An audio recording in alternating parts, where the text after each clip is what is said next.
So one thing you guys might know about me is I like flipping houses. I like working on houses. I do the work myself sometimes.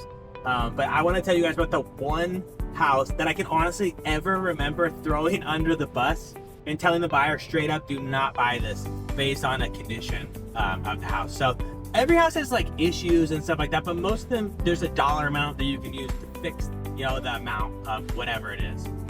It's a little bit of a phenomenon, but some houses actually have water underneath them, or like a spring of water underneath them somehow. And there was one house, I won't say where or who or what, that I had under contract. I was representing the buyer, and as we were going through it on the inspection, it was just me and the inspector of the house. The buyer wasn't there.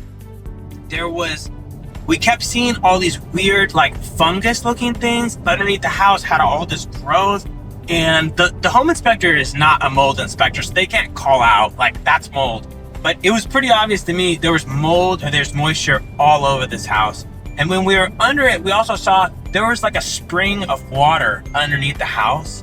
And not only was it a spring, but it was just wet. The whole house was wet. Mind you, this is South Escondido. There is not a running river in South Escondido. There might be a little creek, but there was a spring underneath the house that had soaked this whole house. It was so bad that as we were talking in the laundry room, which I noticed there was mud like all over the walls, I leaned on the wall like this. I just went to like lean on it, and my shoulder went through the wall. The house was so wet that you could just push the drywall in all over the house.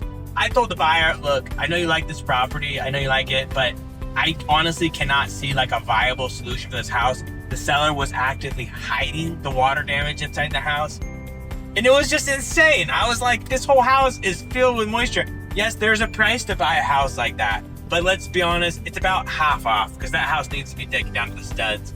And in real estate, in the back of my mind, that's the only house. I just thought the buyers cannot handle this project. There's not a number that we were going to agree on that's going to make this house acceptable.